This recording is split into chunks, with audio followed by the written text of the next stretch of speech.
আমি মোটামুটি 10-15 দিন ধৰি মানে আমি ইয়াত পহৰা দি আছিলোঁ। আজি মোটামুটি ধৰক 4টামান বজাত এই গাড়ীখন আৰু 8-9টা গৰু কৰায়ত্ব কৰিবলৈ সক্ষম হৈছোঁ।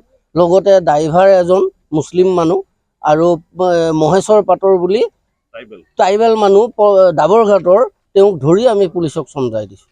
আমি বহুদিন আমি মানে ৰাতি ৰাতি পহৰা দিছিলোঁ, কিন্তু আমি ধৰিবলৈ সক্ষম হোৱা নাছিলোঁ। কিন্তু আজি তাৰমানে আৰু আমি ৰাস্তাটো গাঁত খান্দিছিলোঁ, কিন্তু আজি মানে আমি ইমান দিন কষ্ট কৰি থকাৰ ফলটো আমি পালোঁ। এখন গাড়ী ধৰিছোঁ আমি, এই গাড়ীখনৰ গৰুও আছিল আৰু 2জন মানুহ পাইছোঁ, এজন ড্ৰাইভাৰকৈ আৰু এজন মানে ডাবৰঘাটৰ ল'ৰা মহেশ্বৰ পাটৰ বুলি কয়, তেওঁলোকক ধৰিছোঁ। আৰু ধৰি মেলি আমি জাগীৰোড থানা, নেলি থানাক আমি খবৰ দিছোঁ। আহি তেখেতলোকৰ এই গাড়ী আৰু গৰুসহ তেখেতলোকে পুলিচক চমজাই দিওঁ, পুলিচে চিজ কৰি লৈ গৈছে।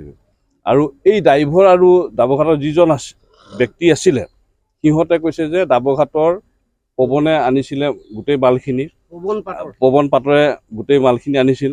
আৰু এই ৰাস্তা দেখাই দিয়া মানুহটো হ'ল আমাৰ গাঁৱৰে আছে 3জন। এজন হৈছে পল দাস, আৰু এজন হ'ল পদেন আমচং, আৰু এজন হ'লে ৰবি পাটৰ।